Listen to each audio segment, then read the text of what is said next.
MLA Raja Singh BJP అంతర్గత వ్యవహారాలపై సంచలన వ్యాఖ్యలు చేశారు. ఈటెల రాజేందర్, బండి సంజయ్ ఒకటైనంత మాత్రాన పార్టీ అధికారంలోకి వస్తుందా అంటూ ప్రశ్నించారు. ఇతర సీనియర్ నాయకుల పరిస్థితిని పరిగణలోకి తీసుకోవాలని సూచించారు. జీహెచ్ఎంసీ ఎన్నికల్లో 3 మేయర్ పదవులు గెలుస్తామని చెబుతున్నారని, కనీసం ఒకటైనా గెలిచి చూపాలని సవాల్ విసిరారు.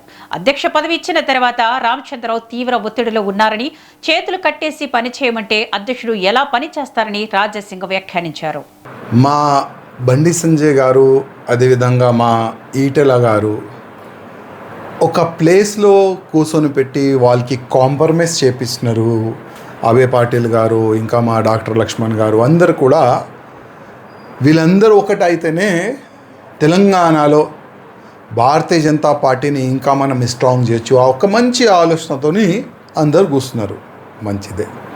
కానీ ఆ ఇద్దరు వ్యక్తులు ఒక్కటైతే తెలంగాణలో మన బీజేపీ గవర్నమెంట్ వస్తుందా నేను అడుగుతున్నా. ఈ ఇద్దరు ఒకటే ఉన్నారు. ఓకే, కొద్దిగా మనసులో కొన్ని క్వశ్చన్ ఉండొచ్చు, కొన్ని బాధలు ఉండొచ్చు, ఒకటేనారు, చాలా మంచిది.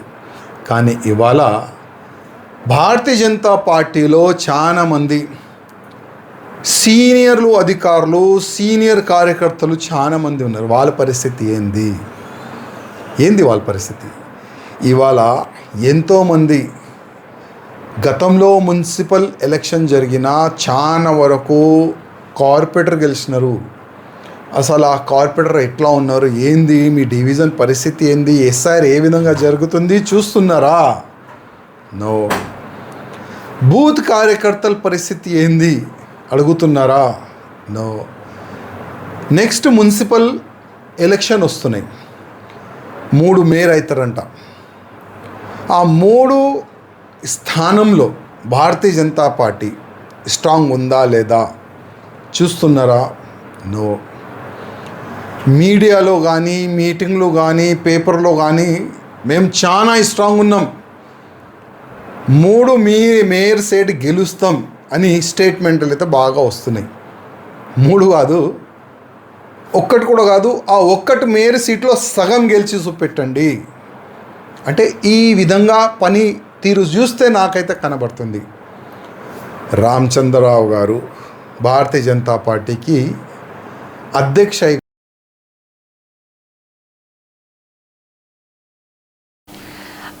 పదవి ఇచ్చిన తర్వాత రామచంద్రరావు తీవ్ర ఒత్తిడిలో ఉన్నారని, చేతులు కట్టేసి పనిచేయమంటే అధ్యక్షుడు ఎలా పనిచేస్తారంటూ రాజాసింగ్ వ్యాఖ్యానించారు. ఇక దీనిపై పూర్తి అప్డేట్స్ మా బ్యూరో సీనియర్ కరెస్పాండెంట్ రామకృష్ణ అందిస్తారు. రామకృష్ణ, చెప్పండి.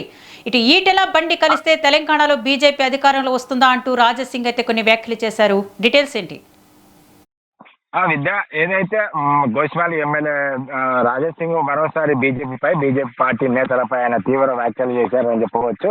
గతంలో ఏదైతే పార్టీలో ఉన్నప్పుడు కానీ, పార్టీ నుంచి ఆయన సస్పెండ్ చేసినప్పుడు కూడా పార్టీలో జరుగుతున్న అంతర్గత వ్యవహారాల విషయంలో, అదేవిధంగా పార్టీ నేతల మధ్య ఉన్న విభేదాలు, పార్టీ నేతలు ఏ విధంగా ఉన్నారు, పార్టీ నేతలు రాష్ట్ర పార్టీకి ఏ విధంగా నష్టం కలుగుతున్నారు, కేవలం పార్టీ నష్టపోవడానికి ప్రధాన కారణం పార్టీలో ఉన్న కొందరు సీనియర్ నాయకులే అని ఆయన తీవ్ర ఆరోపణలు పార్టీ నేతల పైన, సీనియర్ నేతల పైన అప్పుడు వ్యాఖ్యలు చేశారు. ఇప్పుడు ఈ మధ్య కాలంలో మరి అదే వ్యాఖ్యలు చేస్తూ ఆయన నిరంతరము పార్టీ నేతలపై, పార్టీ సీనియర్లపై ఆయన తీవ్ర వ్యాఖ్యలు చేస్తున్నారు. అందులో భాగంగా నిన్న ఏదైతే బండి సంజయ్, ఈటెల రాజేందర్ ఇద్దరు కలిసిన సందర్భాన్ని బట్టి కూడా ఆయన ఈ రోజు మరోసారి పార్టీ సీనియర్ నేతలపై తీవ్ర వ్యాఖ్యలు చేశారు. పార్టీలో ఇద్దరు గత కొంతకాలంగా ఇద్దరి మధ్య సఖ్యత లేకపోవచ్చు కానీ వారిద్దరు, బండి సంజయ్ అదేవిధంగా ఈటెల రాజేందర్ ఇద్దరు పార్టీలోనే ఉన్నారు, కలిసి ఉన్నారు. కాకపోతే కొన్ని చిన్న విభేదాల కారణంగా వారు కలిసి లేదు, ఇప్పుడు కలిశారు. అయితే ఒకవేళ వారిద్దరు కలిసినంత మాత్రమే పార్టీ అధికారంలోకి వస్తుందా, పార్టీలో వారిని పట్టించుకున్నాక అది ఏదైతే పార్టీలో అధికారానికి రావాలంటే పార్టీలో సీనియర్లతో పాటు పార్టీలో సీనియర్లు కార్యకర్తలు ఉన్నారు, అదేవిధంగా పార్టీ కోసం పనిచేసే సీనియర్ నాయకులను వారిని పట్టించుకోవాలి. ఏదైతే మొన్న జరిగిన కార్పొరేషన్ ఎన్నికల్లో కార్పొరేటర్లు గెలిచారు, వాళ్ళని ఏమైనా అక్కడ కార్పొరేటర్ ఏదైనా ఉందో, కార్పొరేటర్ పరిధిలో ఏం జరుగుతున్నాయి, అక్కడ సమస్యలు ఏమైనా ఉన్నా ఏం చేస్తున్నారు అనేది అడిగితే, అదేవిధంగా రాష్ట్రంలో ఎస్ఆర్ఐ ప్రక్రియ ఏదైతే జరుగుతుందో దానికి సంబంధించి కూడా ఆయన వ్యాఖ్యానించారు. ఎస్ఆర్ఐ పక్కన జరుగుతుంది. బూత్ లెవెల్లో ఎవరు పనిచేస్తున్నారు, బూత్ లెవెల్లో ఎస్ఆర్ఐ ఏ విధంగా జరుగుతుంది అవి ఎవరైనా అడిగారా, ఎవరైనా పట్టించుకున్నారా? బూత్ స్థాయి కార్యకర్తలు కానీ, బూత్ స్థాయిలో పనిచేసేవారు కానీ, అదేవిధంగా పార్టీ కోసం పనిచేసే సీనియర్ కార్యకర్తలు, సీనియర్ నాయకులు పట్టించుకోకుండా పార్టీ అధికారంలోకి ఎలా వస్తుంది? ఏదైతే అధికారంలోకి రావాలని పార్టీ నాయకులు, పార్టీ సీనియర్ నేతలు గత కొన్ని రోజులుగా కష్టపడుతున్నారు. అయితే వారి కష్టాలు తగిన ఫలితం రాలేదు. ఇప్పుడు రాష్ట్ర ప్రజలు కూడా డబుల్ ఇంజిన్ సర్కార్ రావాలని కోరుకున్నారు. కానీ పార్టీ నేతలు ఏదైతే రామచంద్రరావుకి అధ్యక్షుడు చేశారో, అధ్యక్షుడు చేసిన తర్వాత కూడా ఆయనపై తీవ్ర ఒత్తిడి ఉంది. ఇటు అధిష్టానం కానీ, రాష్ట్ర పార్టీ నేతలు ఆయన పైన ఒత్తిడి చేస్తున్నారు. ఆయన ఒత్తిడిలో పనిచేస్తున్నారు. ఆయన చేతులు కట్టేసి ఆయనకు స్వేచ్ఛగా పనిచేసే అధికారం ఇవ్వాలని కూడా ఆయన అడిగారు. గతంలో కూడా ఈ రామచంద్రరావు అధ్యక్షుడు అయిన తర్వాత అంతకుముందు రామచంద్రరావు అధ్యక్షుడు కాకముందు అయిన తర్వాత కూడా ఆయన రామచంద్రరావు పైన వ్యాఖ్యలు చేశారు. రామచంద్రరావు ఎవరైతే పార్టీ నేతలు కొత్తగా అధ్యక్షుడు కిషన్ రెడ్డిని తీసేసిన తర్వాత పార్టీ నుంచి కొత్త అధ్యక్షుడు ఎవరైతే వస్తారో ఆ అధ్యక్షుడికి రబ్బర్ స్టాంప్ లాంటి అధ్యక్షుడు తీసుకురావద్దు, స్వేచ్ఛగా పనిచేసే అధ్యక్షుడికి అధ్యక్ష పదవి ఇవ్వాలని ఆయన డిమాండ్ చేశారు.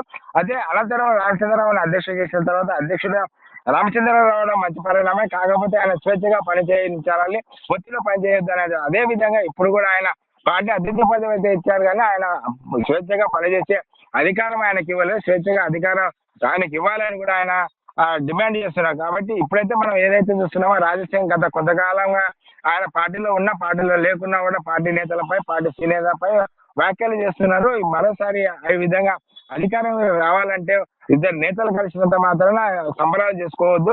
ఏదైతే కార్పొరేషన్ రాబోయే రోజుల్లో కార్పొరేషన్ ఎన్నికలు ఉన్నాయి, 3 కార్పొరేషన్ ఎన్నికలు జరుగుతున్న నేపథ్యంలో ఈ 3 కార్పొరేషన్ లో మేమే గెలుస్తాము, మా పార్టీ వస్తుంది, 3 మేయర్ పీఠాలు మేమే దక్కించుకుంటామని మీడియా సమక్షంలోనూ రోజు వదిలికొడుతున్నారు తప్ప గ్రౌండ్ లెవెల్లో పార్టీ ఏ విధంగా పరిస్థితి ఉంది, ఇప్పుడు వరకు ఎవరైనా ఎంక్వైరీ చేశారో, ఎవరైనా పరిశీలన చేశారో అని ఆయన ప్రశ్నిస్తున్నారు. ఏదైతే పార్టీ లెవెల్లో 3 కాదు కదా, కనీసం ఒక్క కార్పొరేషన్ లో సగం సీట్లు గెలిచినా కూడా అది మహాభాగ్యము. పరిస్థితి ప్రస్తుతం పార్టీ పరిస్థితి చూస్తే ఆ విధంగా కనపడుతుంది. పార్టీలో ఎవరు సరిగా పనిచేయడం లేదు, ఒకరిపై ఒకరు నిందలు వేసుకోవడం, ఒకరిపై ఒకరు ఆధిపత్య పోరు ఇలాంటి కార్యక్రమాలు చేస్తున్నారు. కాబట్టి పార్టీ అధికారంలో గ్రౌండ్ లెవెల్లో పార్టీ బూత్ స్థాయిలో పనిచేసే కార్యకర్తలను పట్టించుకోవాలి, వారి కోసం పనిచేయాలి. వారి సాధక బాధలు ఏవైతే ఉన్నావో వాటికి తీర్చినప్పుడే పార్టీ అధికారంలోకి వచ్చేందుకు వారు మరింత కష్టపడి పనిచేస్తారు. కాబట్టి అలాంటి వారిని పట్టుకోవాలి. అదేవిధంగా పార్టీ ఒకరి కోసం పనిచేయదు, ఒకరి మీద ఆధారపడవద్దు, ఒక నేతపై ఆధారపడితే పార్టీ అధికారం లేకూడదు. పార్టీని బలోపేతం కింది స్థాయి నుంచి చేయాలన్నది కూడా ఆయన ప్రధాన ఆరోపణగా మనం చూడాల్సిన అవసరం ఉంది. ఏదైతే పార్టీ కేవలం నగరాల్లో మాత్రమే పార్టీ ఉందనేది ఉంది. కాబట్టి గ్రామీణ స్థాయిలో పార్టీని తీసుకెళ్ళాలి, గ్రామీణ ప్రాంతాలలో పార్టీని అధికారంలో ఉంచాలంటే అక్కడ స్థాయిలో బూత్ స్థాయిలోనే పార్టీ కార్యక్రమం పార్టీని బలోపేతం చేయాలి కదా, ఆ దిశగా చర్యలు తీసుకోవాలి. అంతే తప్ప ఇద్దరు నేతలు కలిసినంత మాత్రాన, అదే విధంగా ప్రెస్ మీట్లు పెట్టి వదలగొట్టినంత మాత్రాన పార్టీ అధికారం రాదు. గ్రౌండ్ లెవెల్లో పార్టీ ఏ విధంగా పరిస్థితులు ఉండి కార్యకర్తల బాధలు, సాధక బాధలు ఏమున్నావో అవి తెలుసుకొని పనిచేస్తే అప్పుడే పార్టీ అధికారంలోకి వస్తుంది. ఆయన సూచిస్తున్నారు, పార్టీ నేతలకు సూచిస్తున్న మాటగా మనం చూడొచ్చు. కాబట్టి దీనిని ఏదైతే రాజశేఖర్ చేసిన వ్యాఖ్యలను విమర్శ కాకుండా దానికి సంబంధించి గ్రౌండ్ లెవెల్లో ఎలాంటి పరిస్థితులైనా ఆయన వివరించే ప్రయత్నం అయితే చేశారని చెప్పొచ్చు. విద్య రైట్, థ్యాంక్ యూ రామకృష్ణ.